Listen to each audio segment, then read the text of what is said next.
Что, дорогие друзья, всем привет! Я рад приветствовать всех вас на своем канале и в особенности своих подписчиков. Кто меня не знает, меня зовут Иван Петров, я дизайнер интерьеров. У нас сегодня такая новогодняя история, и я расскажу вам про стоматологическую клинику. Клинику моего хорошего друга, потрясающего специалиста Романа Аришина. И клиника, на мой взгляд, что неудивительно, получилась не менее потрясающей. Погнали!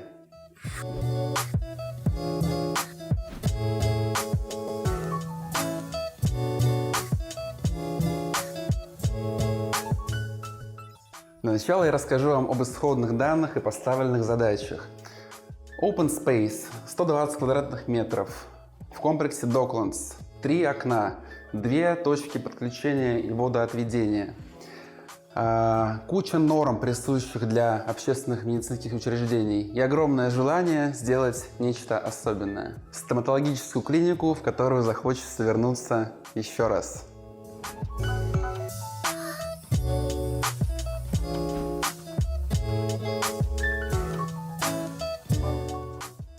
Давайте поговорим об основе этого проекта, планировочной структуре и некоторых оформительских фишках, которые напрямую связаны с планировкой. Вообще, я считаю и не устану об этом повторять, что в дизайне интерьера ничего не должно быть случайного. И сейчас я покажу вам, что я имею в виду под этими словами.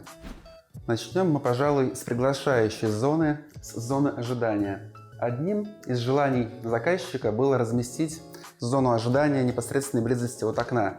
Но поскольку окно у нас расположено на противоположной стене от входа, разместив зону ожидания у окна, мы бы потеряли полезную площадь, она бы у нас стала транзитной. Поэтому было принято решение, была сделана такая фишка, между кабинетом и зоной ожидания была сделана стеклянная стена, которая обеспечивает освещение этой зоны естественным светом от окна. Кстати, бюджет всей этой истории около 70 тысяч рублей. А выглядит как дорого, а?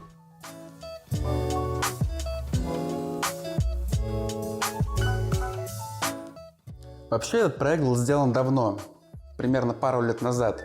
И тогда на рынке появилась такая вещь, как сублимированный мох, который использован у нас в оформлении акцентной стены в зоне ресепшн.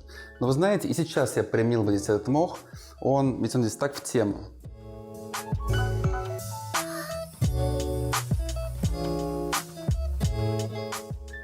Кстати говоря, что касаемо подсветки всей этой истории с мхом, у нас есть светильник, который идет по коридору, приходит в стенку и опускается вниз. И также есть верхний светильник, который дает такой вот рассеянный свет на мох сверху. Обратите внимание, он сделан не в углу перехода стены в потолок, а имеет немножко другой угол, приходит в стену, опускается вниз и имеет такой некий заворот. Тем самым подсветка мха у нас имеет некий градиент от нуля и подсвечивается в конце уже так более явно.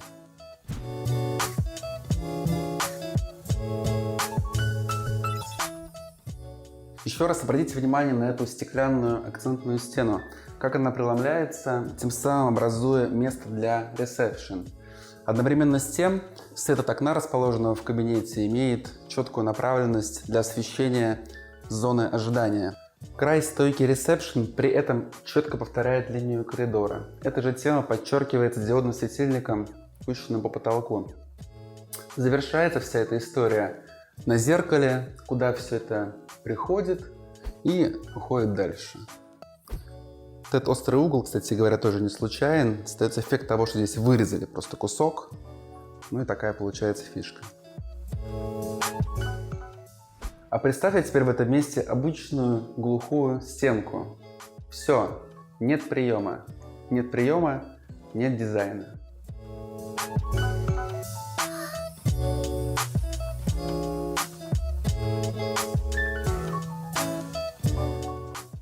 В чем заключается смысл такого, казалось бы, простого, на первый взгляд, стиля, как минимализм?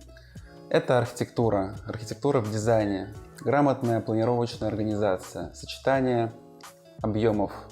А потом уже у нас идет там украшательство, расколеровка и так далее. Без грамотной организации не получится сильного приема. Ладно, что-то я углубился в эту тему, пойдем дальше. Итак, коридор. Казалось бы, коридор и коридор. Кстати, наверное, никто, кроме меня, эту тему не знает, но когда я проектировал, коридор у меня четко ассоциировался со стволом дерева. Коридор у нас являлся стволом, а эта зона являлась имитацией кроны. По этой причине у меня сделаны вот эти вот треугольные черные вставки, имеющие единую точку схода.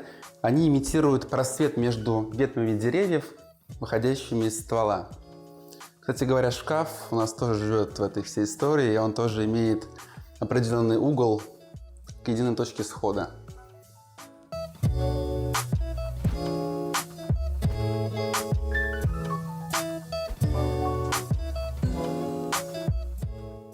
Все же заглянем в туалет. Кстати, к разговору о минимализме. Как все просто сделано в этом туалете, обратите внимание. Плитка эталон, там, 1500-2. Зеркала на вырез. В промежутках вставлены диодные светильники с белым матовым стеклом. Очень недорогая история, как зеркала на вырез, так и светильники. Мойку купили за 5. Сделали под нее у моего приятеля металлическое основание. И за счет зеркал вот этих вот, приходящих в угол друг к другу, получается, помещение становится в 4 раза больше. Ну, такие приемы просто, и в этом что-то есть.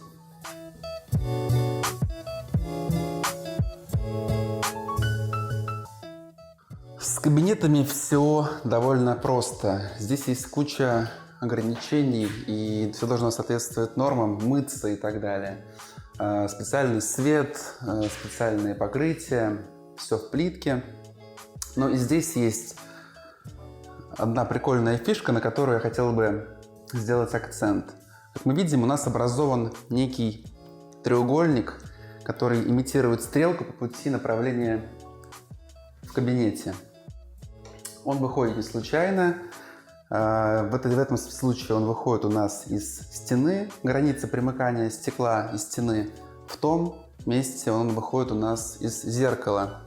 Эта же тема у нас подчеркивается направлением боковых стенок мебели.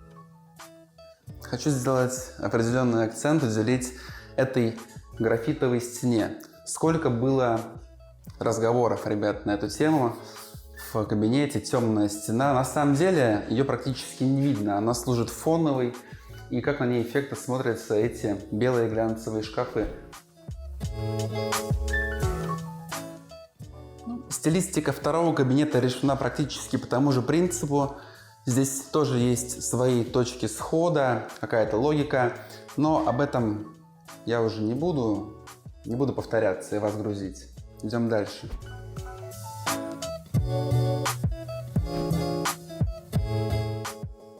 По аналогии со остеклением первого кабинета была аналогичная задумка с кабинетом номер 2. Также хотелось разделить кабинет и коридор через стеклянную перегородку. От этой темы отказались, потому что было некое опасение, что будет некомфортно работать специалисту и некомфортно находиться в кабинете пациентам.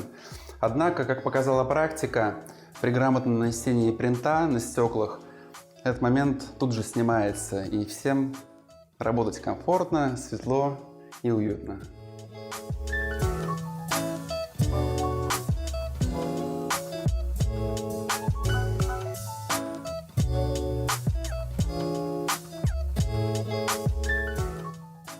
Вообще сложность этого проекта заключалась еще в том, что мы должны были выдержать кучу всяких норм и требований. У каждого помещения в медицинских целях должны быть определенный метраж, открывание дверей, материалы и так далее. То есть сложная работа не только дизайнерская, еще и проектная. С этого нужно, конечно, было начать, но ладно, сказал несколько позже. И мы долго не могли снять этот фильм, поскольку ждали появления в клинике какого-то дорогого, заказанного лазера. Но об этом лучше вам расскажет главный врач этой клиники, основатель Роман. Передаю ему слово. На самом деле мы ждали не лазер, который уже у нас есть, а микроскоп. Да, это вот эта вещь, поэтому она висит с потолка. Здравствуйте, меня зовут Роман, я протезист, терапевт, хирург, все в одном лице. Значит, это у нас кабинет малооперационная, скажем, 20 метров, он чуть больше. Правильно Иван сказал, что на самом деле обычный дизайнер, он не может все спланировать, потому что все, вот эти любые переделки в таком специфическом ремонте, это очень дорого. Здесь начиная от количества розеток, приборов, эти бесконтактные диспенсеры, то есть очень много проводки, очень много кабелей с вентиляцией, то есть очень много санпинов, норм, и их может учитывать только человек, который уже сделал не один проект, и действительно, как бы, вот, просто мы друзья, и поэтому я ему активно помогал. Теперь у него очень много информации, он может легко любую стоматологию открыть, и я вам очень его рекомендую. То есть он сходу сделал, мне распланировал, у нас тут не очень большое помещение на самом деле, а сделано 3 кабинета, и, соответственно, нужно было все вот эргономично так влепить, и он сходу там буквально, по-моему, за один день нам сделал ту планировку. Мы там пытались что-то переделать, но это был самый крутой вариант в итоге оказался. А сейчас я познакомлю вас с нашим ведущим ортодонтом. Всем привет, меня зовут Екатерина, ведущий ортодонт клиники Оридент, ведущий, потому что единственный. Хочу познакомить вас с моим кабинетом. Это самый простой кабинет, здесь нет ни микроскопа, ни рентгена, здесь нужны только мои руки, так как я ортодонт, и кресло. Также здесь проводится отбеливание с помощью отбеливающей лампы и профгигиены. В общем-то, несмотря на то, что это самый простой функциональный кабинет, здесь есть стеклянная стена. Сначала я думала, что она будет мешать мне в работе, но на самом деле абсолютно не мешает. Я даже люблю подглядывать, когда пришел пациент.